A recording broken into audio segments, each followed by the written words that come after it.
और सृष्टि का कण है। समागम का एक स्रोत है जो जीवों को मिलाने वाला कामदेव की संतान है। काम ब्रह्मा, काम विष्णु, कामदेव महेश्वराय, काम साक्षात पर ब्रह्मा, तस्मै श्री कामय नमः। हेलो मंजुनाथ। हाँ सर। ये ट्रेलर है या ब्लू फिल्म है? किस हरामखोर ने बनाया ऐसे? इसके लिए मैं सर्टिफिकेट नहीं दे सकता।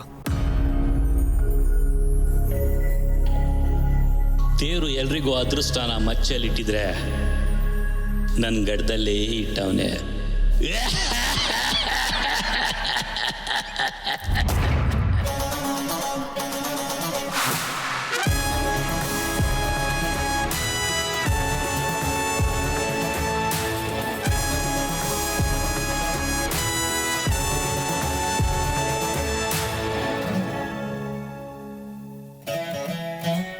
ನಂದೆ ಹವಾ ಅಂತ ಅರಿಸಿದವರು, ದಮ್ ಬೇಕು ಅಂತ ಅಂದೋರು, ಲಾಂಗ್ ತಯಾರಿಸಿದ್ದು ನಾನೇ ಅಂತ ಘೋಷಿಸಿದವರು, ಲಾಂಗ್ ಹಿಡಿದಿದ್ದು ಮೊದಲು ನಾನೇ ಅಂತ ಅಂದೋರು, ಇನ್ನೊಬ್ರು ಮಾಡಿದ್ನೇ ಮಾಡಿದವರು, ಬಾಕ್ಸ್ ಆಫೀಸ್ನಲ್ಲಿ ಗೆದ್ದು ಪವರ್ ತೋರಿಸಿದವರು, ಗಡ್ಡ ಬಿಟ್ಕೊಂಡು ನಾನೇ ಮೇಧಾವಿ ಅಂತ ಅಂದ್ಕೊಂಡವರು, ಒನ್ ಮ್ಯಾನ್ ಶೋ ಆಗಲಿ ಕಾಮಿಡಿ ಪೀಸ್ಗಳಾಗಲಿ ಅದೃಷ್ಟ ಇರಲಿಲ್ಲ ಅಂದರೆ ಹೀರೋನು ಕ್ಯಾರೆಕ್ಟರ್ ಮಾಡಬೇಕಾಗುತ್ತೆ, ಹೀರೋಯಿನ್ ಬಟ್ಟೆ ಬಿಚ್ಚಬೇಕಾಗುತ್ತೆ. ಅದೃಷ್ಟ ಇದ್ದರೆ ಗಡ್ಡಪ್ಪನು ಡಾನ್ ಆಗ್ತಾನೆ, ಬಾಲಿವುಡಲ್ಲಿ ಮಿಂಚೋ ಖಾನ್ ಆಗ್ತಾನೆ.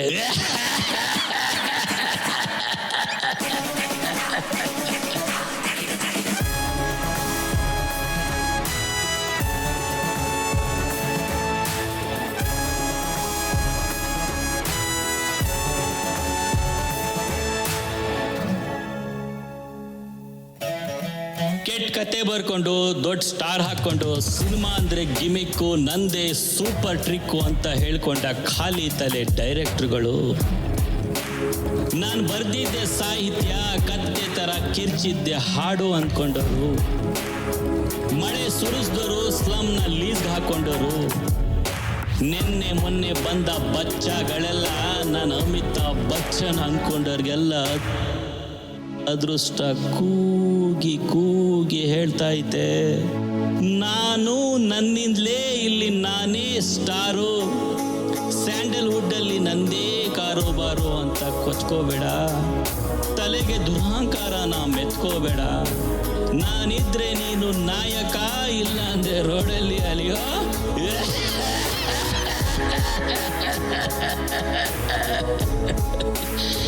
ಅದೃಷ್ಟ ಅದೃಷ್ಟ ಅದೃಷ್ಟ. ಶ್ರಮನ ಹಣೆಗೆ ಹಚ್ಕೋ, ಹಣನ ಹದ್ದಲಿಟ್ಕೋ, ಅದೃಷ್ಟನ ಜೊತೆಗಿಟ್ಕೋ, ಆಗ್ಲೇ ನಿನಗೆ ಯಶಸ್ಸು. ಇಲ್ಲ ಅಂದ್ರೆ ನೀನು ಚರಂಡಿಲಿ ಹರಿಯೋ.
और बता भाई कैसा है? ठीक हूँ यार, तू बता कैसा है? बस तू भाई। और सब बताओ, हाल चाल समाचार सुनाओ। कैसे आना हुआ? इधर काफी दिनों के बाद दिख रहे हो। एक सिनेमा बना रहा हूँ यार, तेरी हेल्प चाहिए इसलिए तुझसे मिलने के लिए आया था। तुम हमारे दोस्त हो भाई, तुम्हारी हेल्प नहीं करेंगे तो किसकी करेंगे? करेंगे भाई, तुम्हें जो हेल्प चाहिए वो मिलेगी।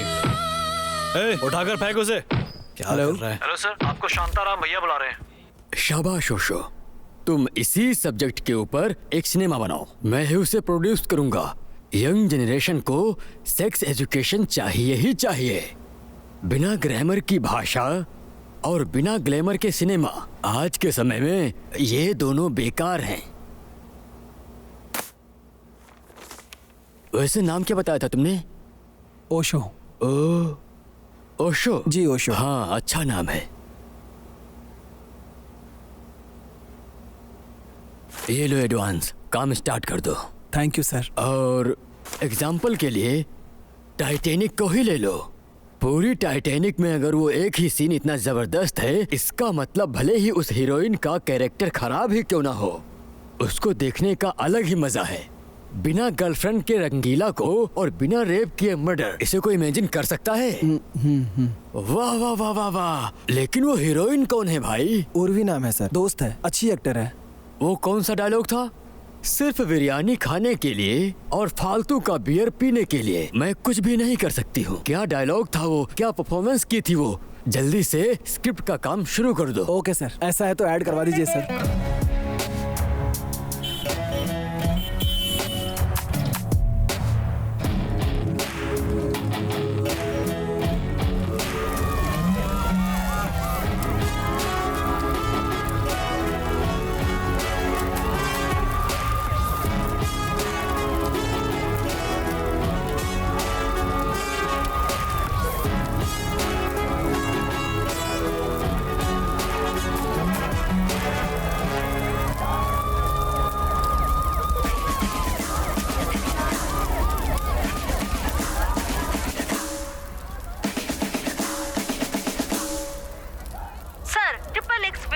शिवलिंग का पोस्टर है, इसका क्या मतलब है sir? Sir please.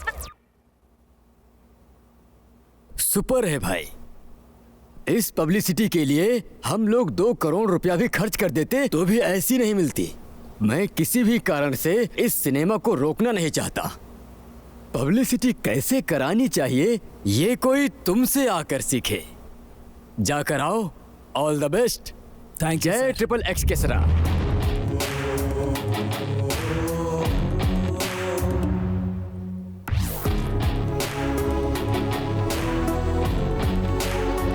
Sir, triple x film में शिवलिंग का पोस्टर है, इसका क्या मतलब है सर? हिंदू धर्म की भावना को ठेस पहुंचाने के लिए क्या मतलब है? हिंदुओं को कई संगठन बेहद उग्र होकर तोड़फोड़ कर रहे हैं। इस्लाम के धर्मावलंबी भी इस प्रदर्शन में बढ़ चढ़कर भाग ले रहे हैं। आपका क्या कहना है सर इसके लिए? जनता सफाई मांग रही है, आपकी मनमानी नहीं चलेगी। हिंदू धर्मावलंबियों का कहना है कि आपने उनके भगवान का अपमान किया है, इस सिनेमा को बैन करने की मांग कर रहे हैं। मैं हिंदू नहीं हूँ। आपका नाम जानकर तो पहली में पढ़ने वाला बच्चा भी बता देगा कि आप धर्मावलंबी हैं। सिर्फ ओशो नाम रख लेने से मैं हिंदू नहीं हो जाता। मेरा नाम ओशो हो, ईशा हो, रॉबर्ट हो, रहीम हो, भारत में रहने वाले सब हिंदू हैं। जिसे हिंदू कहते हैं वो एक संस्कृति है, इसका कोई नाम नहीं था। ये युगों से चलता आ रहा है। मैं एक सनातनी हूँ, मैंने वेद उपनिषद का अध्ययन किया है। भगवान निराकारी है, भगवान का कोई रूप रंग आकार वगैरह कुछ नहीं होता है, समझे आप? इसलिए जो मैंने पोस्टर डिजाइन किया है वो किसी धर्म से नहीं मिलता है, वो सिर्फ मेरी एक इमेजिनेशन है। आप लोग सच में अगर वेद उपनिषद पढ़ते तो ये सवाल नहीं करते और ना ही लोग ऐसे फालतू में भड़कते। पहले जाकर वेद उपनिषद को पढ़ो और धर्म को समझो। इसलिए ये जो दंगे हो रहे हैं ना, वो आप लोग कर रहे हैं, मैं नहीं। आपके सवालों का जवाब मिल गया होगा। चलता हूँ। आता जाता तो कुछ नहीं है, चले आते हैं सवाल पूछने के लिए। बैठो।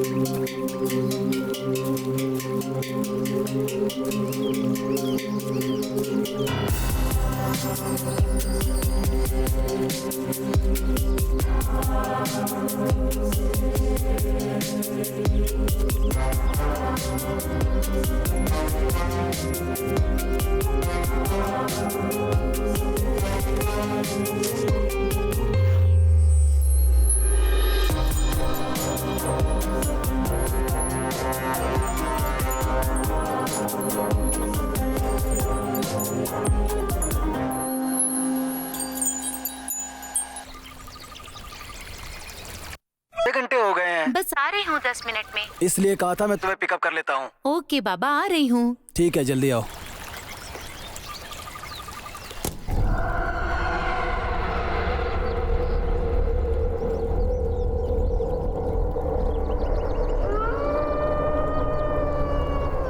ओशो, गुरुजी,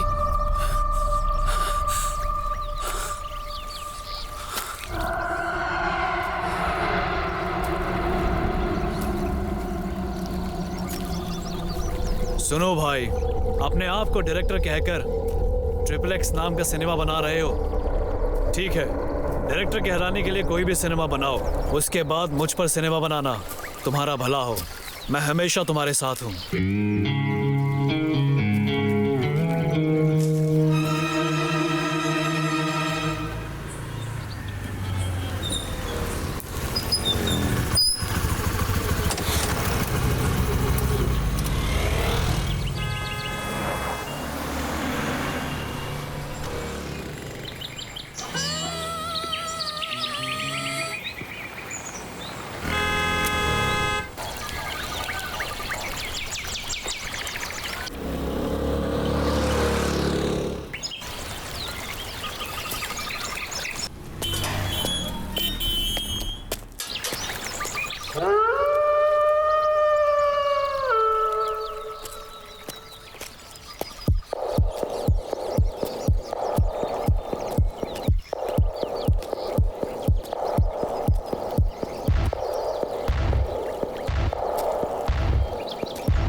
और कोई जगह नहीं मिली तुम्हें स्क्रिप्ट के लिए जो यहाँ जंगल में आकर बैठ गए?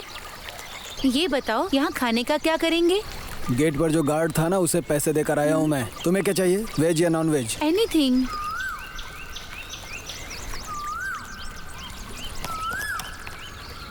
रमना, बोलिए सर। 2 चिकन बिरयानी, 2 राइस, जहाँ बैठते हैं ना वहीं लेकर आ जाना। ठीक है सर। अपने लिए भी कुछ ले लेना तुम। ठीक है सर। सुनो, चलो घूम कर आते हैं। अभी तुम्हें आए 5 मिनट नहीं हुआ और तुम्हें भूख लगने लगी। तुमने इतनी जल्दी बुलाया, मैं कुछ खाकर ही नहीं आई। हाँ ठीक है, खाना आते ही टूट पड़ना उस पे। अरे कोई भैंस थोड़ी हूँ मैं।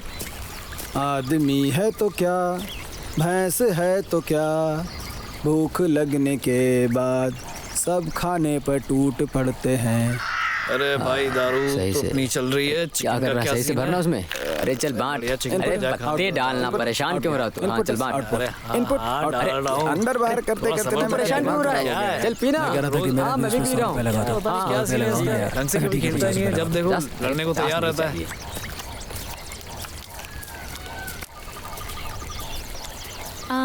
ये क्या कर रहे हैं? अंदर बाहर। वो तो मुझे भी पता है। तो पूछ क्यों रही हो? सुनो, मुझे रचिता और नंदिता देख लो। पसंद है। ये मैंने तुम्हें कभी कहा क्या? रुको, मैं जाकर बॉस को बताता हूँ। अब मुझे पसंद है तो पसंद है। किस लिए? फैन हूँ, फैन की तरह रहकर नहीं, फैमिली मैन की तरह रहूंगा। कितनी पी रखी है? पूरा 1 कार्टन पी है और पूरा पेट फटा जा रहा वो है तुम्हारी किस्मत पर। एक और बियर पीने के लिए कह रही हो? पीता हूँ। यहाँ कोई बार है क्या? यहाँ पुलिस नहीं आती क्या? आती है ना, तो फिर आती है, मगर 2000 का पिंक पेपर लेके चली जाती है। ये तो गलत है। गलत क्या है? पुलिस के भी बाल बच्चे होते हैं, उनकी भी लाइफ होती है, उन्हें भी लग्जरियस घर की चाहत होती है, कार, उनके बच्चे कॉन्वेंट स्कूल में पढ़ना चाहते हैं, शानदार वीकेंड चाहिए, उनकी भी उम्मीदें होती हैं। समाज में ही सब जीने वाले हैं ना, वो लोग जंगली थोड़ी हैं। जितनी सैलरी उनकी है ना, उतने में महीने भर का राशन भी नहीं आता है, पगार 1 हफ्ते भी नहीं चलती है। अगर घूस नहीं लेंगे तो उनका घर कैसे चलेगा? सरकार अगर उन्हें खुद रहने के लिए अच्छा घर दे, उनके बच्चों को पढ़ने के लिए कॉन्वेंट स्कूल में भेजे, इतनी सैलरी दे कि घर आसानी से चले, नौकरी को ईमानदारी से करे बिना किसी स्वार्थ के, जो फाइन लगता है वो सरकार को दे, गलती से भी 1 रुपया घूस मत लें, ईमानदारी से अपनी सैलरी पर ड्यूटी करें, ऐसा कानून बन जाने दो। सिर्फ पुलिस ही नहीं, कोई भी सरकारी स्टाफ 1 रुपया घूस लिए बिना ईमानदारी से ड्यूटी करेगा।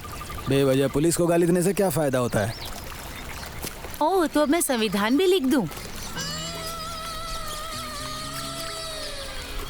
हाँ बोलो रमन्ना। सर मैं खाना लेकर आ गया हूँ। ठीक है, वहीं रख दो, हम आ रहे हैं। सर जल्दी खा लीजिए नहीं तो खाना ठंडा हो जाएगा। हाँ ठीक है, हम लोग आ जाएंगे। ओके चलो। सर। ओके।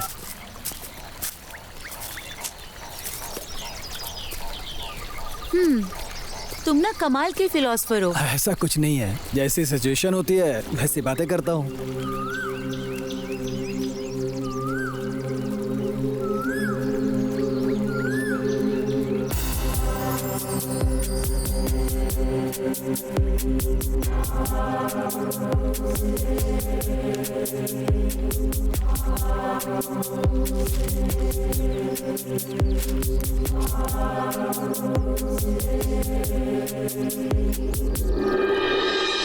ये बताओ, इस नॉनवेज के बारे में तुम्हारा क्या ख्याल है? मतलब हमें खाना चाहिए या नहीं? तुम्हें पसंद है ना? हाँ। तो खाओ ना। तुम्हें अगर पसंद नहीं है तो तुम सादा खाना भी खा सकती हो। नॉनवेज खाना ही है, ऐसा कोई रूल थोड़े ना है। हम किसी जीव को मार रहे हैं, मूर्खता है। हाँ, ये लेग पीस पकड़ो।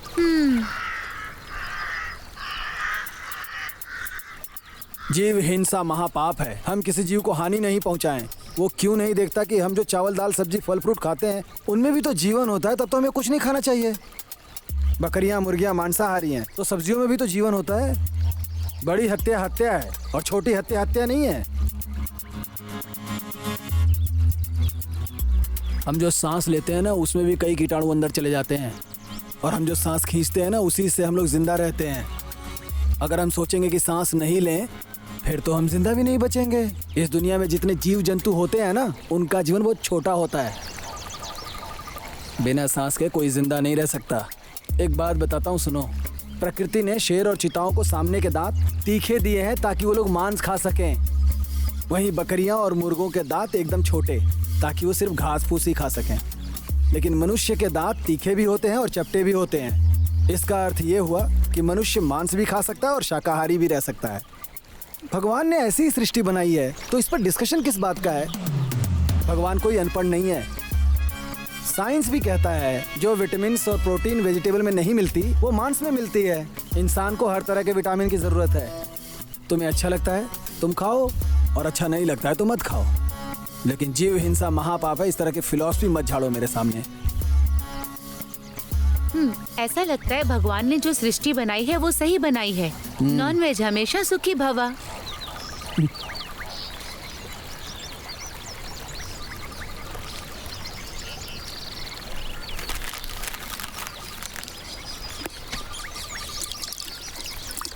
मुझे अब थोड़ी सी नींद आ रही है, क्या मैं यहाँ सो जाऊँ? हाँ तो वहीं लेट जाओ ना।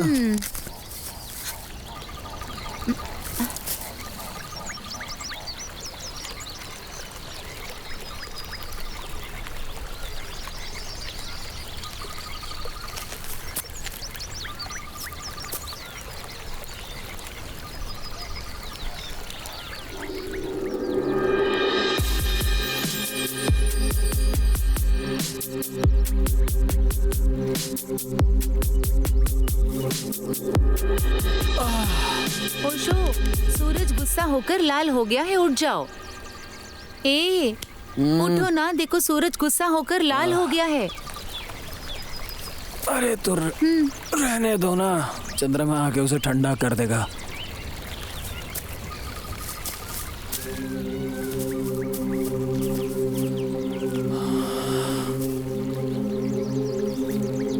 कुछ ज्यादा ही खा लिया है, बॉडी भी सुस्त हो गई है।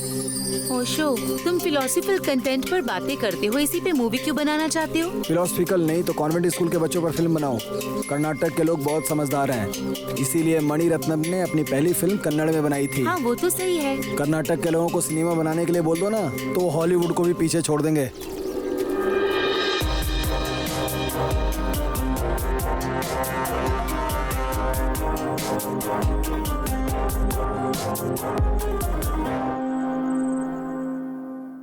हेलो। हेलो। क्या कर रही हो तुम? कुछ नहीं, बस लेटी हूँ। माँ नहीं आई है क्या? उन्हें आने में अभी 1 हफ्ता लगेगा। खाना हो गया तुम्हारा? हाँ, और तुम्हारा? हाँ, हो गया। क्या खाया? फ्राइड राइस खाया। और तुमने? दाल चावल। और बताओ? तुम बताओ। तुम ही बताओ ना कुछ। कुछ नहीं यार, तुम ही बताओ। क्या बात है, क्यों ऐसी बातें कर रहे हो? यही तो मैं भी सोच रहा हूँ यार। आजकल लड़के लड़कियां फोन पर घंटों बातें करते हैं, इसी पर रिसर्च कर रहा हूँ। और क्या, ऐसे ही बातें करते करते उनका मूड बन जाता है। अच्छा, मूड में जाते हैं। उसके बाद? उसके बाद क्या? फिर लड़का 1 किस देने के लिए कहता है। तो 1 किस दो ना। तुम ही दे दो। कहाँ पर दूं? जहाँ मन करे तुम वहाँ पर दे दो। तुम बताओ कहाँ? माथे पर। और कहाँ? और बस। और कहाँ बोलो ना। नहीं, बस। तुम्हारे पेट पर करूं? हाँ, करो। और कहाँ? हाँ, करो। गाल पर। अब बस। बताओ ना कहाँ करूं? अब नहीं, बस। नहीं प्लीज। तो जहाँ करना है वहाँ पर करो। जहाँ मन करे वहाँ कर दूं? फील हुआ? I love you. I love you too. बस ऐसे ही लड़का लड़की घंटों बातें करते हैं। बाप रे, हमेशा दिमाग में सेक्स लिए घूमते हैं इंडियंस। टाइम वेस्ट करने से अच्छा है उसी टाइम में मेहनत करो, पढ़ाई करो, जिंदगी में आगे बढ़ो।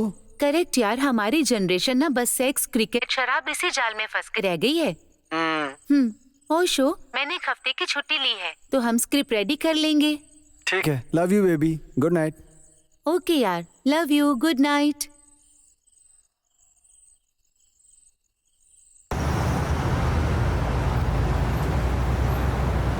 देखोगे? देखोगे? हाँ, देखोगे? हाँ, देखोगे? हाँ, अगली बार देखोगे? गाड़ी रोको जरा। करोगे ऐसी हरकत? हाँ, बताओ, बताओ। हाँ, देखोगे? अरे सर, छोड़िए इसे, भला बच्चे को कोई ऐसे मारता है? चलो तुम स्कूल जाओ। क्या हुआ सर, ऐसे क्यों मार रहे हो? और नहीं तो क्या करूं सर, ये रात में सनी लियोन का वीडियो देखता था। सर, सनी लियोनी के बारे में उसे कैसे पता चला? आपने ही सनी लियोनी को देखा होगा और रख दिया होगा। वो गेम खेलने गया और उसने देख लिया होगा। हाँ सर, लेकिन उसे नहीं देखना चाहिए था ना। बच्चे गलती करें तो उसे मारना नहीं चाहिए, उन्हें समझाना चाहिए क्या सही है क्या गलत है। मारने से वो ठीक हो जाएगा क्या? उसने इसे देखा, इसका मुझे कोई दुख नहीं है सर। ये सब हमारे जमाने में क्यों नहीं था, इस बात का दुख है मुझे। उन्हें इस बात की चिंता नहीं थी कि उनके बेटे ने ब्लू फिल्म देखी, चिंता ये थी कि उनके जमाने में ये क्यों नहीं था। हाँ ओशो, ये डिस्कशन खत्म होने के बाद ना कल से डांस क्लास ज्वाइन कर लो। किस लिए? अब किसी को हीरो बनने के लिए 6 फुट 5 इंच की उसकी हाइट हो या फिर उसका सीना चौड़ा हो, ऐसा होना तो जरूरी नहीं है। आप गोल मटोल नारियल की शक्ल वाले भी हीरो बन सकते हैं। और उन सबसे बढ़िया अपने आप को देखो तुम हो ना। हीरो बनने के लिए अच्छी बॉडी और दाढ़ी की जरूरत नहीं है, लक होना चाहिए। अक्षय कुमार ने कहा है ना कि मुझसे भी ज्यादा एक्टिंग करने वाले, एक्शन करने वाले स्टूडियो के सामने हजारों खड़े रहते हैं, पर बताओ क्या उन सबको चांस मिल पाता है? वो अपनी पूरी जिंदगी बिता देते हैं। उनकी जितनी योग्यता भी मुझ में नहीं है, पर मैं एक स्टार बनकर उभर रहा हूँ। तो ये चमत्कार नहीं है तो और क्या है? अब जाओ और कल से डांस सीखो। स्वीटहार्ट, जिसको सिनेमा कहते हैं वो एक बहुत बड़ी इंडस्ट्री बन चुकी है। करोड़ों का इन्वेस्टमेंट होता है, लाखों का प्रॉफिट होता है। Online app, satellite, Hindi dubbing, इन सब से पैसे आते हैं। इसीलिए कन्नड़ में साल में 150 फिल्में बनती हैं और उसमें जो अच्छा सिनेमा होता है ना वो गिन के 5 हैं। वो भी अगर आपकी किस्मत अच्छी हुई तो, वो भी स्टारडम के नाम पर। अच्छी स्क्रिप्ट तो मिलती ही नहीं है आजकल। ऐसे ही नए नए लड़के हीरो बन के आते हैं। कन्नड़ इंडस्ट्री का बहुत बुरा हाल है। तुम्हारे पास जो कंटेंट है ना, अगर किसी अच्छे हीरो को लेकर मूवी बनाओगे तो क्या प्रॉब्लम है?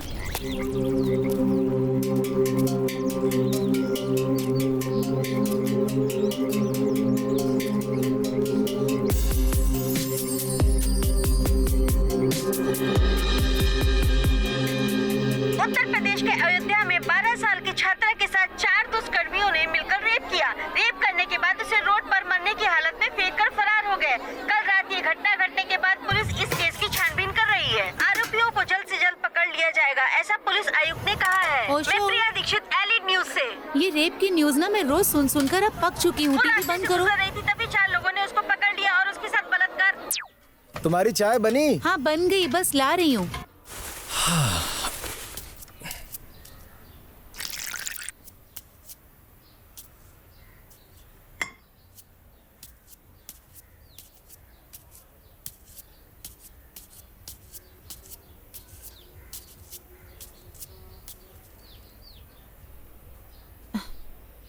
ओशो, इन रेपिस्ट के बारे में तुम्हारा क्या कहना है? कहना क्या है, जिसने किया उसका मजा, दूसरे के लिए सजा। यही तो होता है ना हमारे इंडिया में। इस तरह रेप करने वाले हरामखोरों को ना बीच चौराहे पर फांसी देनी चाहिए और टीवी में लाइव भी दिखाना चाहिए। 10 लोगों के साथ ऐसा कर दो, किसी हरामखोर की हिम्मत नहीं होगी दोबारा इस तरह रेप करने की। नॉनसेंस। कानून का मजाक बना रखा है। संविधान से डर लगने लगे, ऐसा कानून होना चाहिए। एक्चुअली इन धर्म ग्रंथों में लिखा है अगर कोई पाप करता है तो उसे नर्क मिलता है और इतने बुरे कर्मों का बहुत बुरा फल मिलता है। डर ही सबका इलाज है। अब मुझे ही ले लो। इन ग्रंथों को पढ़कर उन्हें डीपली समझा और तब जाकर मुझे समझ में आया कि ये सिगरेट, दारू, काम वासना से दूर रहना चाहिए। जिसने ये किताबें पढ़ ली ना, उसे भारत के संविधान से डर भले ही न लगे, लेकिन ये रेप, चोरी, भ्रष्टाचार, इनसे दूर रहेगा वो। हाँ सही कह रहे हो, मुझे भी यही लगता है। ओशो, इस डिस्कशन से मैं बोर हो गई। चलो ना लॉन्ग ड्राइव पे चले। हाँ चलो ना। कहाँ जाना है? इंडिया में एक बहुत ही प्यारी जगह है, चलो दिखाती हूँ। चले?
मधु का रसीला पहाड़।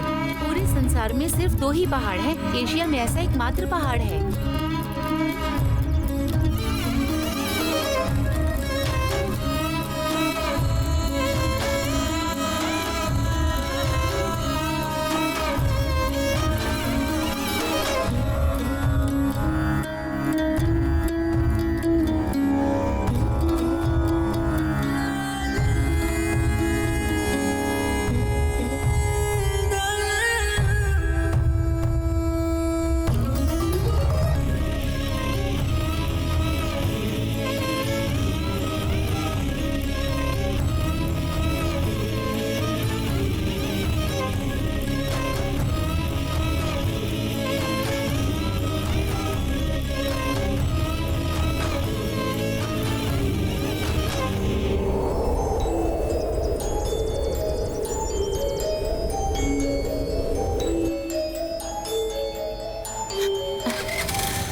कली, हमारे टूरिज्म वाले ऐसी चीजों का प्रचार क्यों नहीं करते हैं यार? ऐसी अद्भुत जगह को तो पूरे इंडिया को देखना चाहिए, पूरी दुनिया को इसके बारे में बताना चाहिए। ये गे लेस्बियन के बारे में जितना बताते हैं ना, उतना प्रचार इनका करे तो क्या कमाल हो जाए यार। तुम इसके बारे में क्या कहती हो? हाँ ओशो, लड़की लड़की के साथ, लड़का लड़के के साथ प्रकृति के विपरीत जाकर ये सब करते हैं, ये तो गलत है। लड़के और लड़की का मिलन होना चाहिए, उनके बच्चे भी होने चाहिए और उनकी शादी भी होनी चाहिए। यही प्रकृति का नियम है। अगर हम इसके खिलाफ जाएंगे तो हमारा उद्धार कैसे होगा? सोचो तो, सभी सन्यासी लेस्बियन और गे हो जाए तो धर्म तो पूरी तरह से खत्म हो जाएगा। ओशो के साथ बातें करते करते काफी टाइम लग गया, मैं लेट हो गई। अब डांट पड़ेगी, ऊपर से ट्रैफिक कितना है। छह। हाँ यार, इसीलिए हमें 1 दर्जन बच्चे पैदा करने चाहिए। कली अति सर्वत्र वर्जते। पर अगर ये सब हम सिनेमा में डायरेक्ट दिखाएंगे तो बैन नहीं होगा? क्यों बैन होगा?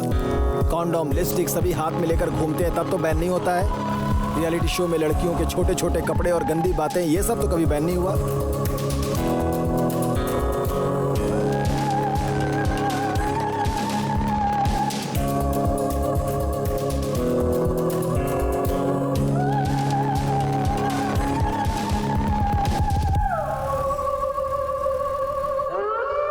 इंटरवल में ऐसा सीन रखें तो कैसा रहेगा? अच्छा ट्विस्ट रहेगा। ये भूत प्रेत आत्मा शैतान जिन्हें कहते हैं, कितने लोग इन बातों पर दिल से विश्वास करते हैं? इन सबसे इंसान का दिमाग खराब होता है। लोग एक दूसरे से ईर्ष्या करते हैं, मंदिर में जाकर बहुत सारी मन्नतें मांगते हैं। वो मुझसे आगे बढ़ गया, वो बहुत अमीर हो गया, उसे मर जाना चाहिए, मुझे उससे बड़ा स्टार बनना है, मुझे राज करना है, मुझे डॉक्टर और इंजीनियर बनना है। ऐसे ही एक दूसरे से जलकर ये अपने अंदर हीन भावना पैदा करते हैं। अगर इंसान सभी इंसान को साथ लेकर चले ना, तब जाके सब अच्छा होगा। आहा, तुम सिनेमा का काम छोड़कर एक मठ बना लेते, उसमें डेली प्रवचन देते, ये तुम्हारे लिए बहुत ही अच्छा होता। प्रवचन देने वाले सभी लोग बाबा बन जाते ना, तो कोई घर बचता ही नहीं इस दुनिया में। हर जगह मठ नजर आते। वाह वाह वाह वाह, क्या बात है। चलो चलते हैं।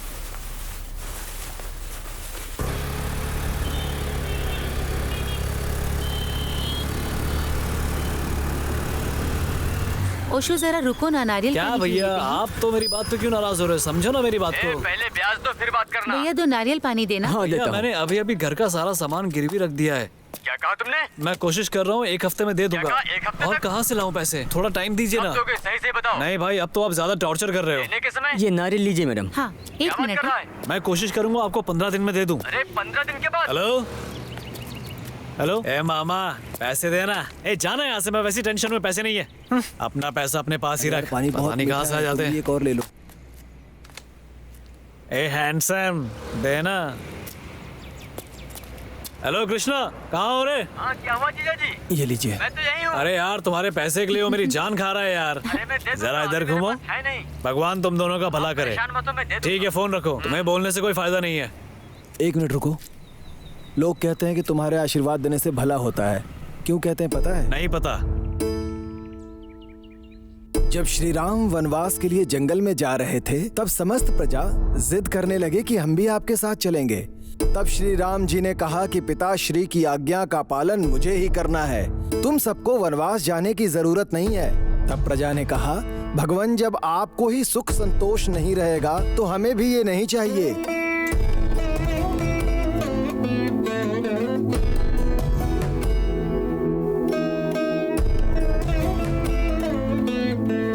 बहुत समझाने के बाद भी जब प्रजा नहीं समझी, तब श्री राम जी ने एक आज्ञा दिया कि यहाँ पर जितने भी पुरुष, स्त्री, बूढ़े और बच्चे हैं, वो सब अपने अपने निवास स्थान चले।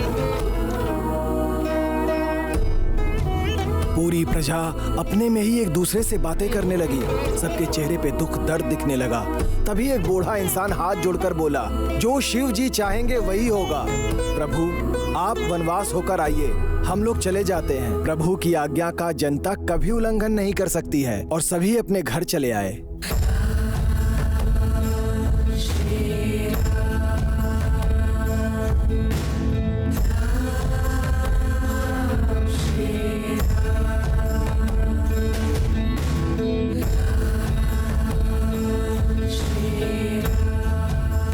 फिर रामचंद्र वनवास काटने और लंका दहन के बाद जब अपने राज्य की तरफ आ रहे थे, तब आते समय उन्हें रास्ते में कई कंकाल दिखाई दिया। जिसे देखकर श्री राम जी को आश्चर्य हुआ। तभी छोटी छोटी झोपड़ियों से कई छक्के राम जी की तरफ श्री राम कहते हुए आकर भगवान के चरणों में गिर गए। उन छक्कों से जब श्री राम जी ने पूछा, ये सब कंकाल किसके हैं? तो छक्के लोगों ने कहा, प्रभु, जब आप वनवास के लिए जा रहे थे तब आपने एक आज्ञा दी थी कि यहाँ जो भी पुरुष, स्त्री, बूढ़े, बच्चे हैं वो सभी अपने घर लौट जाएं। तब उनमें से हमारी जाति वाले भी कुछ लोग थे। तब आपकी आज्ञा हम पर लागू नहीं हुई। आपके जाने के बाद हमारे पूर्वज आपके वापस लौटने के इंतजार में यहीं पर वास कर लिए। उनमें से कई बूढ़े होकर अपने प्राण त्याग दिए ताकि उनकी आंखें भले ही आपके दर्शन न कर पाएं, मगर उनके कंकाल तो आपके दर्शन कर लें। इसलिए उन्हें मिट्टी में दफन किए बिना ऐसे ही छोड़ रखा है। ये अस्थियां उनकी ही हैं। ये सुनकर श्री राम भावुक हो गए। तुम लोगों को मुझसे इतना प्रेम है, इस भक्ति और निष्ठा के लिए मैं तुम्हें क्या दे सकता हूँ? तब उन्होंने कहा, इस युग से लेकर अगले युग तक तुम्हारे मुंह से जिसको भी आशीर्वाद मिलेगा वो आशीर्वाद उसके लिए स्वतः श्री राम का आशीर्वाद होगा।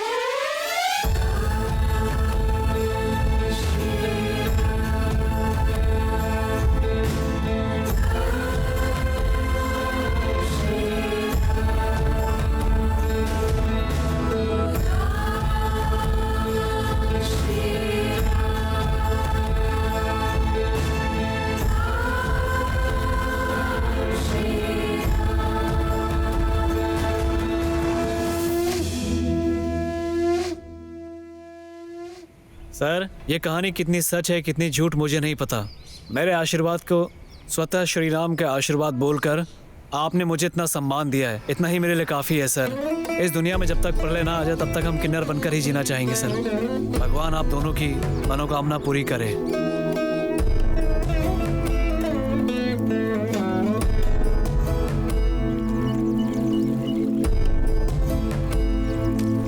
देखा था कल उस किन्नर के चेहरे पर कितनी खुशी थी ना। कली, हर जीव को उसके कद के अनुसार अगर उसे इज्जत मिले ना तो वो इस जमीन पर स्वर्ग की तरह जिएगा। जरा सोचो, अगर ऐसा हो जाए तो कितना अच्छा होगा। हर औरत को इज्जत मिले तो कितना गर्व महसूस करेगी। एक औरत सुबह उठकर झाड़ू पोछा से शुरुआत करती है, फिर बाल बच्चे संभालते हुए पति के लिए टिफिन तैयार करती है, बच्चों को स्कूल भेजती है, फिर वापस आकर कपड़े धोती है, फिर खाना बनाती है, फिर बच्चों को वापस स्कूल लाती है, शाम के समय खाना, चाय, बल्कि हर काम करती है। और रात को जब सोने का वक्त होता है तो उसका पति उसके साथ, बाप रे, ग्रेट है वो। हम जैसे मर्दों को 1 महीने उनका काम करने को दे दो फिर देखो समझ में आ जाएगा औरत होना कितना मुश्किल है। वाह ओशो, तुम जितना औरतों के बारे में सोचते हो, अगर हर मर्द उतना सोचे ना तो ये सारा संसार सुखमय हो जाए। ओशो, मूवी के डायलॉग्स पूरे हो चुके हैं, तो अब बस कल जाकर प्रोड्यूसर से मिलो और उसे कह दो कि स्क्रिप्ट पूरी हो गई है, फिर मेकिंग स्टार्ट करते हैं। हाँ, कल बोलता हूँ।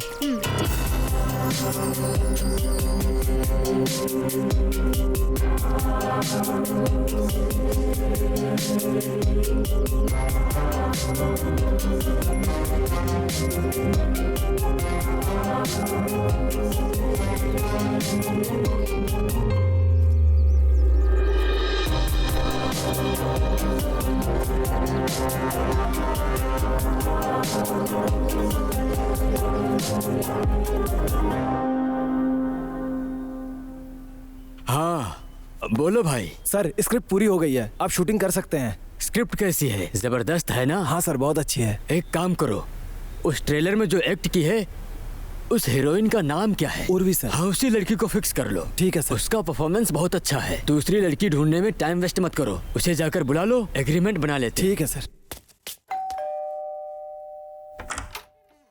आंटी उर्वी, अंदर आओ बेटा। अब उर्वी नहीं रही बेटा, तुम्हारा ट्रेलर आते ही 2 दिन बाद उसके एक्सीडेंट में मौत हो गई।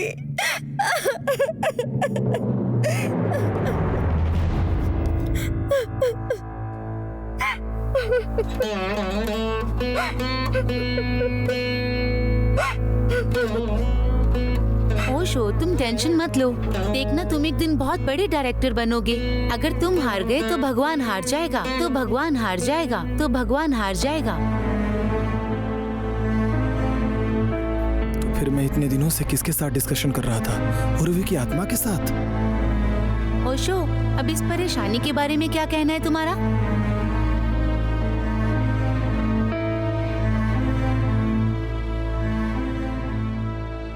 मरने तक कोशिश करते रहो, मरने तक कोशिश करते रहो, ऐसा कहा जाता है ना। इसीलिए मिट्टी में मिलने तक कोशिश करते रहना चाहिए। कम से कम तुम खुश तो हो ना। Come on, be supportive, supportive, supportive.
बात यह है कि पढ़ने वाला नाम शंकरनाथ है।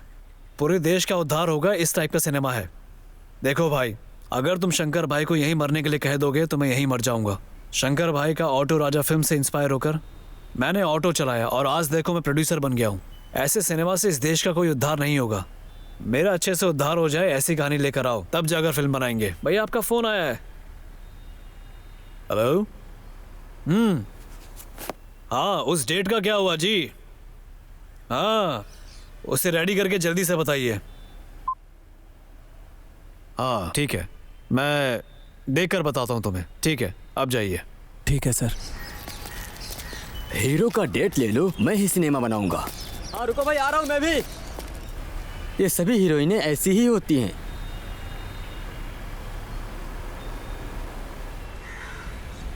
स्क्रिप्ट बगल में रखो, पहले अपना सर पकड़ो।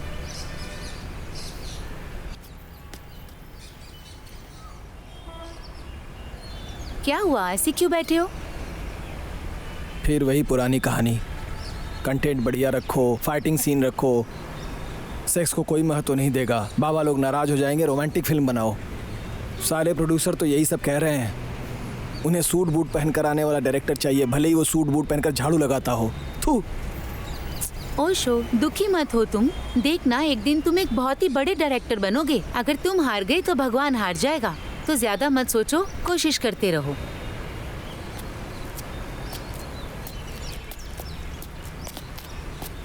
चलो भी।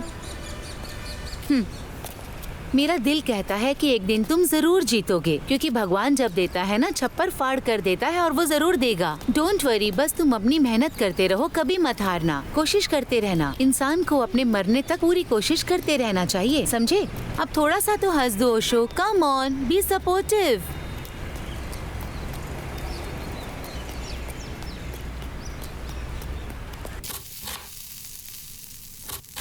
और कितने दिन, उस पर कितने दिन भरोसा कर रहोगी? पता नहीं वो कब डायरेक्टर बनेगा। तुम शादी कब करोगी? तुम्हारी उम्र की लड़कियों की शादी होकर 2-2 बच्चे हो गए हैं और उन्होंने अपना परिवार बसा लिया। पापा के गुजर जाने के बाद 10 एकड़ कॉफी की जो खेती है उसको संभालने के बजाय तुम सॉफ्ट इंजीनियर बनने के सपना देख रही थी ना? सुन रही हो कि नहीं तुम? हाँ माँ, मैं सुन रही हूँ। तो फिर तुम्हारी सांसें क्यों थम गई हैं? सुनो माँ, आपकी जनरेशन में कोई प्रॉब्लम है क्या? पहले आपको अपने बच्चों की चिंता होती है, पर जब वो बच्चा कुछ अच्छा करता है आप रास्ते में आ जाते हैं। ओशो एक दिन एक बड़ा डायरेक्टर जरूर बनेगा। बनेगा। अगर बड़ा डायरेक्टर नहीं भी बन सका तो क्या हो गया? अपनी जिंदगी को चलाने के लिए तो वो मेहनत कर रहा है। वो मेरे साथ रहे, मेरे लिए इतना काफी है। मैं इसी में खुश हूँ। माँ, क्या मैं आपसे एक बात कहूँ? अगर हम खुश होकर एक झोपड़ी में रहे ना तो वो हमारे लिए ताजमहल है, और अगर ताजमहल होने के बाद भी हम खुश नहीं तो क्या फायदा। आप चिंता ना करो, मैं उसके साथ बहुत खुश हूँ माँ। आजकल के बच्चे ऐसे ही होते हैं, कुछ भी कहो तो सुनते ही नहीं है। क्या हो गया, मुंह क्यों लटका है? हाँ, फिर से वही टॉपिक यार। मेरी माँ बस यही कहती रहती है कि शादी कर लो, कब तक उसका वेट करोगी। ठीक ही तो बोल रही है वो, कब तक मेरी राह देखोगी तुम? ओशो, क्या तुम्हें पता है कि आजकल के लड़के लड़कियों की ना यही प्रॉब्लम है। एक लड़का किसी लड़की को देखकर उससे प्यार करता है, और अगर आगे चलकर उस लड़की का एक्सीडेंट में पैर टूट जाता है तो क्या रिश्ता खत्म हो जाएगा? तुम ही बताओ, कुछ तो एसिड डालकर लड़की का चेहरा तक जला देते हैं। पर तुम्हें पता है मैं क्या सोचती हूँ? जो एंड तक साथ निभाए ना वही सच्चा प्यार होता है। और ये मेरा मानना है। लड़की किसी को पसंद करे, चाहे वो बिजनेसमैन हो या भिखारी हो या वो कोई काम ना करता हो, लड़की एक बार अपने मन में उसका साथ देने का सोच लेती है, और यही उसका सच्चा प्यार होता है। ओशो, अगर तुम डायरेक्टर नहीं बन पाए तो भी कोई बात नहीं, पर मेरे पति बनोगे। मैं जानती हूँ एक दिन सब कुछ अच्छा होगा, तो प्लीज दोबारा मुझसे इस तरह की बात ना करना। Super dialogue. सभी लड़कियां अगर तुम्हारी तरह सोचने लग जाएं तो पूरे जगत का कल्याण हो जाए। लड़कियां लड़के को गले लगाकर कहें कि तुम ऐसे हो, तुम वैसे हो, तुम बड़े मुकाम तक पहुंचोगे, तुम्हारे साथ हूं मैं, हर वक्त वो उसे हिम्मत दे, फिर तो लड़के जो चाहे वो हासिल कर लें। एक औरत की शक्ति ऐसी ही होती है। एक औरत अगर ठान ले तो पूरी दुनिया बदल सकती है। उसे कृष्ण और यीशु की ज़रूरत नहीं होती है। अगर औरत अपने पति को ये समझाए ना कि अगर माँ बाप की सेवा नहीं करोगे तो मेरे बिस्तर पर मैं तुम्हें रात को सोने नहीं दूंगी, तो पति अपने माँ बाप का ख्याल रखना शुरू कर देगा। औरत अगर चाहे तो पूरी दुनिया का रुख बदल सकती है। वैसे अगर तुम भी चाहो तो पूरी दुनिया का रुख बदल सकती हो। भगवान ने तुम्हें स्पेशल बनाकर इस धरती पर भेजा है मेरे लिए। जब भी तुम्हें देखता हूँ तो बस एक कविता याद आने लगती है। क्या है जिस वो? वक्त भगवान खुश हुए थे उसी क्षण उन्होंने एक आकृति बनाई। उन्होंने पहले उसकी आंखें बनाई, फिर अपने अंदर का सौंदर्य उसमें डाल दिया, और ये सब डालकर उन्होंने जिसको बनाया वही तुम हो। सूर्य की किरणें तुम्हारी सांसों की लहरें हैं। चांद के टुकड़े की तरह तुम्हारा चेहरा है। माणिक्य की तरह जगमगाती तुम्हारी ये दोनों आंखें, जिसको देखते ही हर कोई उसमें सम्मोहित हो जाए। ऐसी है तुम्हारी अदा, मानो पूरे बदन में चंदन समाया हो। इसे देखकर मोर को भी ईर्ष्या होने लगे। हर समय बहते जलधारा की तरह तुम भी पवित्र हो। भगवान एक खूबसूरत बला तराशना चाहते थे। भगवान का तराशा हुआ वही बला हो तुम। बेटी बनी, सखी बनी, माँ बनी, समय बनी और सहायता भी बनी, शीतल भी बनी। पूरी प्रकृति तुम्हारे अंदर समाई है। भव्यता तो ऐसी है जैसे कोई देवी ही जमीन पर उतर आई है।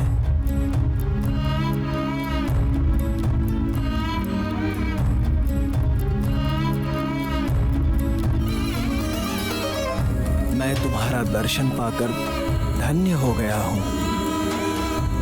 जन्म लेकर इस धरती पर आई हो, शायद मैंने कोई पुण्य किया था, इसलिए ही तुम मुझे मिल पाई हो। तुम्हें पाकर मैं धन्य हो गया हूँ। तुम्हें पाकर मैं धन्य हो गया हूँ। मैं धन्य हो गया हूँ। मैं धन्य हो गया हूँ। ओशो, तुम्हारे विचार सुन के मजा आ जाता है। अच्छा बताओ, कल का क्या प्रोग्राम है हमारा? कल एक फाइट के लिए हाँ कर दिया है। थोड़ा खर्चा पानी मिल जाएगा ना? ठीक है, तुम उसे पूरा करो और कल फिर किसी प्रोड्यूसर को ढूंढते हैं। Okay boss.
दुनिया में सबसे ज्यादा जिसकी सेल होती है वो है वेपन्स, ड्रग्स, इसके अलावा सेक्स।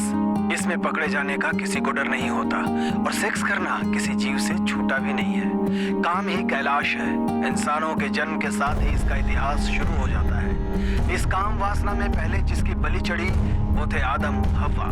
काम वासना में लोग अंधे हो जाते हैं। इसका अपवाद भी है, ये अंधेरे में करने वाला काम है। सेक्स का नाम सुन लेना ही बहुत है। रात हो या दिन, लोग सेक्स में मगन होने के लिए तैयार रहते हैं। सेक्स का मूल भाव है औरत। यहाँ पर औरतों के लिए ही रामायण महाभारत हुई है। एक देश का दूसरे देश से जो लड़ाई हुई है वो औरतों के लिए ही हुई है। यहाँ पर माँ, भाई, बहन, घर, परिवार, ये सभी संबंध पीछे छूट जाते हैं। लोग अपनी सेक्स इच्छाएं पूरी करने के लिए कुछ भी करते हैं। रोज कोई न कोई उपाय ढूंढते हैं और अनैतिक संबंध भी बना लेते हैं। सेक्स से होने वाली हानियों के बारे में नहीं सोचते। जड़ी बूटी, एजेरा, वाइग्रा, स्प्रे, ड्राई फ्रूट खाकर घंटों भर, दिन रात या दोपहर, हर वक्त लोग काम वासना में डूबे रहते हैं। कदम कदम पर लोग लेस्बियन होकर लड़कियां लड़कियों से भोग कर रही हैं। वैसे ही एक आदमी भी बड़ी नीचता पर उतर आया। अपने स्वार्थ के लिए अपनी बीवियों को दूसरों के साथ और दूसरों की बीवियों को अपने के साथ अदला बदली करके सुख प्राप्त करता है। जंतुओं के साथ भी संबंध बनाना शुरू कर दिया है। काम सुख पाने के लिए घर, जमीन, जायदाद सब बेच देता है और अपना सब कुछ गंवाकर रोड पर आ जाता है। पैसे का हिसाब किताब किए बिना ही पानी की तरह बहा देता है। इतना सब करके भी अपनी काम इच्छाओं की भूख को मिटा नहीं सकता। हो सकता है शायद कहीं आसमान की ओर छोर हो, मगर काम वासना का कोई और छोर नहीं है। वो कभी न मिटने वाली भूख है। वो एक ऐसा मोह है जिसमें डूब जाने के लिए मन विचलित रहता है। यत्र नारी तत्र यस्तु प्रेम अन्ते रमन्ते तत्र कामात्र। आखिर हम ऐसे कंटेंट पर सिनेमा कैसे बनाएंगे? सुनो, लोगों को क्या चाहिए ये सोचकर एक ट्रेलर और एक सॉन्ग शूट करो। इतना पैसा तो हमारे पास है, उसके बाद एक प्रोड्यूसर ढूंढेंगे हम। ऐसा है तो हम कल से ही रिहर्सल करना शुरू करते हैं। इस दुनिया में दूसरों का हक मारकर जीने वाले और बिना इच्छा के बच्चे पैदा करने वाले बहुत लोग मिल जाएंगे जो अपना मन मारकर अपनी मर्यादा में जीते हैं। वो पहली रात में ही भोग के भंगी बन जाते हैं। वैसे ही जो अपने मन रूपी मंदिर से काम वासना के गुलाम बन जाते हैं, वो अंधेरे से सुबह के उजाले में आने की बजाय उसी अंधकार के समाज में जीते हैं और वहीं उनकी मौत हो जाती है। क्या मैं इसी जीवन के लिए पैदा हुआ हूँ? भोग के लिए, रोग के लिए, धर्म के लिए, या मरने और जीने के लिए? Got it. अरे यार, ऐसे वर्कआउट नहीं होगा यार। ऐसे वर्कआउट नहीं होगा। चलो कमर्शियल लाइन बोलो तो जरा। सिर्फ बिरयानी खाने के लिए और फ्री की बियर पीने के लिए मैं कुछ भी बुरा काम नहीं करूंगी, क्योंकि मेरी इज्जत और मान मर्यादा है। मैं जो करूंगी वो अच्छा करूंगी। देखा तुमने, इसे कहते हैं एक्टिंग करना। सच में एक्टिंग ही कर रही हो, कुछ मैच नहीं हो रहा है तुम्हारे डायलॉग से। पहले ट्रेलर शूट कर लो, उसके बाद हीरोइन के बारे में सोचेंगे। ओके। फोन बज रहा है, जरा देखो तो।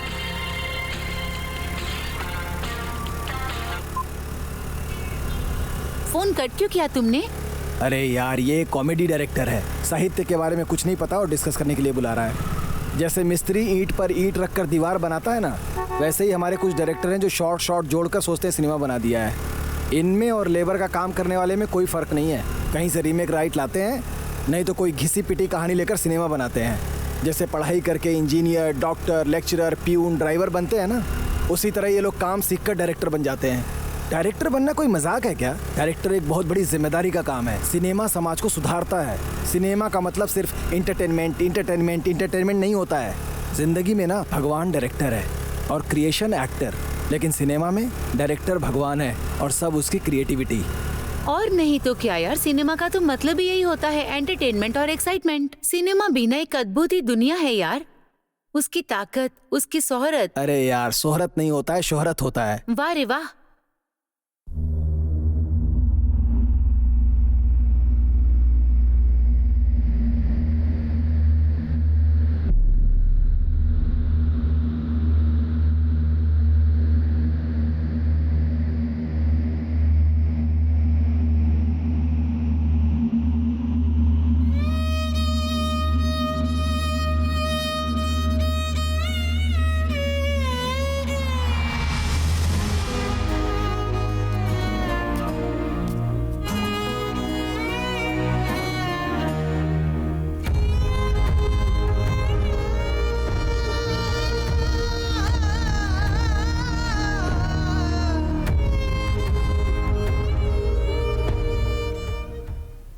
यही कहानी है सर।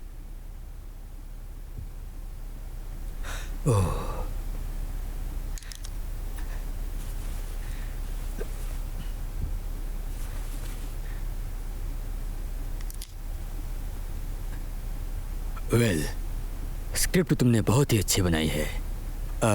शूटिंग कब से चालू करना चाहते हो? नेक्स्ट वीक से कर सकता हूँ सर। स्टार्ट करो, go ahead. Okay sir. All the best. एक काम करो, हमारे कानूनी सलाहकार आए हुए हैं, जो कहना चाहते हो एक्सप्लेन कर दो, उसके बाद ही कोई प्लान बनाएंगे।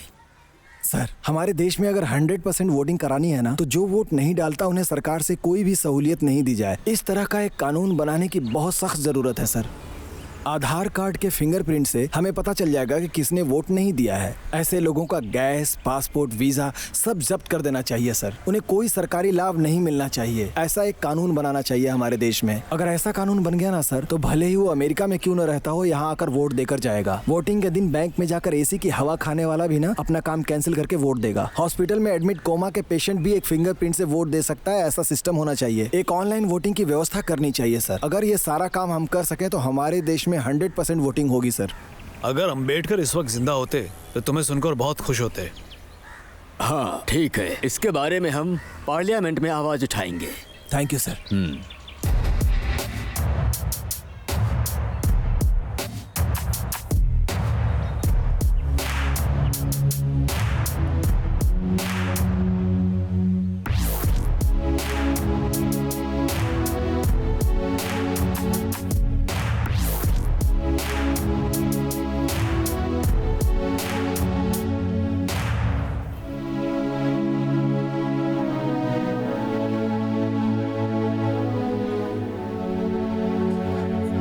उपचुनाव में 67% जो वोटिंग होते थे, वो इस साल कानून में सुधार होने के कारण लोग सुबह 5 बजे से ही जमा हुए हैं। जिसने पिछली बार वोट नहीं किया था, उन परिवारों को सब्सिडी में जो गैस, राशन, जो भी सरकारी सुविधाएं मिल रही थी, वो मिलनी बंद हो गई थी।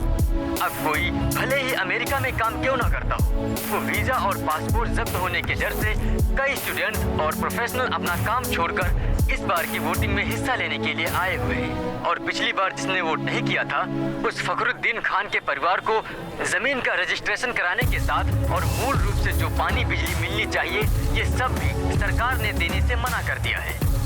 इस बार की सरकार के इतने कड़क नियम से डरकर फखरुद्दीन खान की पत्नी फयाजुल निशा और उनके बच्चे बूढ़े आज सुबह 7 बजे से ही मत देने के लिए लाइन में खड़े हैं। ओशो, तुम्हें पता है भारत के इतिहास में फर्स्ट टाइम 100% वोटिंग हुई है। इस तरह का कानून बनने लगा ना, तो हमारे देश में हर वक्त नया नया कुछ होगा।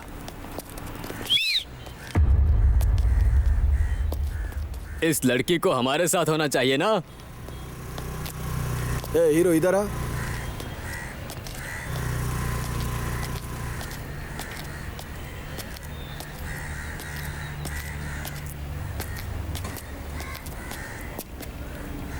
क्या बोला? इस लड़की को हमारे साथ होना चाहिए ना।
ये क्या पढ़ रहा है रे तू?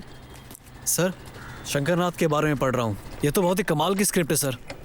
देख भाई, कई लोगों की रुचि इसमें नहीं है, इसी दिलचस्पी से XXX स्क्रिप्ट पढ़ो। हाँ पढ़िए सर। कैसी लगी? काम के बारे में संवेदनाओं को समझाना, इस साल तो अवार्ड फिक्स है सर। काम वासनों को रैप में परिवर्तित करके संबोधित करने वाली XXX पिक्चर इस साल के सबसे बेहतरीन सिनेमा के रूप में उभर कर आ रही है। पिछले हफ्ते प्रशस्ति स्वीकार करने वाले ओशो से उसके बारे में जानते हैं। जब मैं 8वीं क्लास में था, तब से मैंने कहानियां और घटनाएं लिखना शुरू कर दिया। मेरे सिनेमा बनाने की चाहत की वजह से मैं ग्रेजुएशन में फेल हो गया। सिनेमा इंडस्ट्री में असिस्टेंट डायरेक्टर बनने के लिए मैंने जमीन आसमान एक कर दिया। फिर मैंने कई लोगों से मिलना शुरू कर दिया। जितेश, प्रभाकर उपेंद्र, सुनील कुमार देसाई, नेहरू वेदु से लेकर अपरंजित सीरियल के सुकुमार तक, नागेश कुमार, शिल्पा श्रीनिवास, शेष भाई, प्रमोद चक्रवर्ती। इनकी कृपा से आखिर में मुझे एक असिस्टेंट डायरेक्टर का काम मिला। जिसने चांस दिया वो AR बाबू सर है। एक ही सिनेमा ने मुझे स्क्रिप्ट से लेकर स्क्रीन तक सब कुछ सिखाया। फिर भी मुझे डायरेक्टर बनने में 21 साल लग गए। इन 21 वर्षों में मैंने कई परेशानियां झेली। बिना खाए पिए पूरा दिन रहा। अब्बास से लेकर सज्जन साहब तक मैं पैदल ही चलता था। जेब में पैसे नहीं होते थे, पेट में खाना नहीं होता था और सपने थे ऑस्कर अवार्ड के। इंसान को आगे बढ़ने के लिए पैसे चाहिए, नहीं तो समय होना चाहिए। लेकिन मेरे पास पैसे नहीं थे, इसलिए टाइम स्पेंड किया। ये 21 साल स्पेंड करने का पुरस्कार ये फिल्म फेयर अवार्ड है। ये अवार्ड लेकर सीधा अपने गुरु AR बाबू के घर जाने की मेरी इच्छा थी, लेकिन अचानक एक बीमारी से उनकी मौत हो गई। इस दुनिया में मेरे माता पिता के बाद सबसे ज्यादा मैं उनसे ही प्रेम करता हूँ। मैंने अपनी जिंदगी में उन्हें कुछ नहीं दिया है। मैं मरने से पहले अपनी आंखों से एक बार उन्हें देखना चाहता था। मेरी इच्छा धरी की धरी रह गई। वो कब मर गए मुझे पता ही नहीं चला और मेरी इच्छा अधूरी रह गई। उनकी मौत की खबर के बाद मैं 4 दिन तक बहुत दुखी रहा। अभी भी मुझे उनकी याद आती है। मैं सिनेमा इंडस्ट्री में जाना चाहता था, मगर मेरे घर में किसी को ये पसंद नहीं था। इसलिए माता पिता भाई बहन को देखे हुए कई साल बीत चुके हैं। मेरे पिता कहा करते थे, तुम जिंदगी में क्या कर पाओगे। इसीलिए अब मैं ये फिल्म फेयर अवार्ड लेकर सबसे पहले उनके पास जाऊंगा, ये दिखाने और ये बताने कि मैं ये कर सकता हूँ।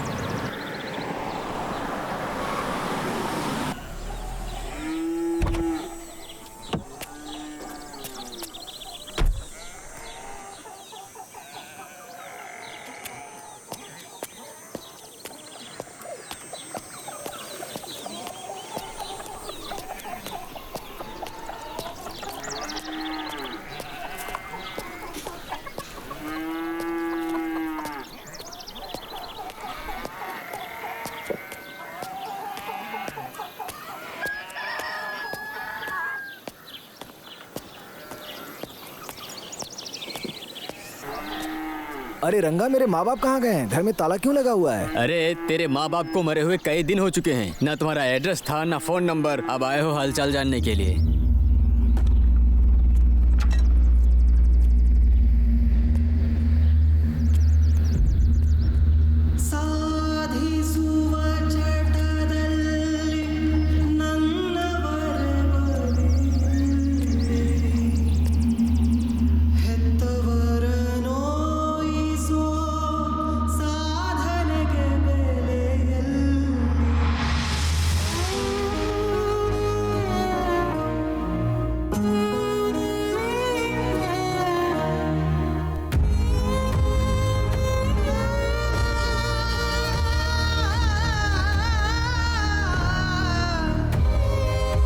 कितनी भी साधना क्यों न कर ले, फैमिली के साथ ही रहना साधना। अपनों को छोड़कर कुछ पा लेने का कोई मतलब नहीं होता। इंसान की जिंदगी 60-65 साल ही होती है। साधना करने के लिए, पैसा कमाने के लिए, नाम कमाने के लिए, घर परिवार, माँ बाप, भाई बहन, इन्हें कभी नहीं छोड़ना चाहिए। जिंदगी में हम चाहे कितनी भी मेहनत क्यों न कर लें, बड़े डायरेक्टर बनकर ऑस्कर अवार्ड क्यों न पा लें, कार्यकर्ता से आगे चलकर हम भले ही प्रधानमंत्री क्यों न बन जाएं, छोटा मोटा व्यापार करके बहुत बड़े बिजनेसमैन क्यों न बन जाएं, लेकिन जो हमारे साथ हैं उन्हें छोड़कर और ज्यादा पाने की लालच में पड़ जाएं तो इसका कोई मतलब नहीं है। जो कुछ भी मिले, घर वालों के साथ, उनके कष्ट में, उनके दुख में साथ रहकर उनका दिल जीतने की कोशिश करो। क्योंकि कल अगर मुझे कोई दुनिया का सर्वश्रेष्ठ डायरेक्टर भी बना दे, लेकिन मेरे माँ बाप तो वापस नहीं ला सकता है ना। करोड़ों का ऑस्कर भी मेरे पिता के चरणों के धूल के बराबर भी नहीं है। सिर्फ ऑस्कर ही नहीं, दुनिया की सारी दौलत भी क्यों न मिल जाए, इन सभी को त्याग कर मैं अपने माँ बाप को वापस नहीं पा सकता। भले ही तुम जो भी करो, लेकिन घर, परिवार और समाज को साथ लेकर चलो। मनुष्य मरणशील है। संबंध भरी जिंदगी में कभी संबंध नहीं मुरझाना चाहिए।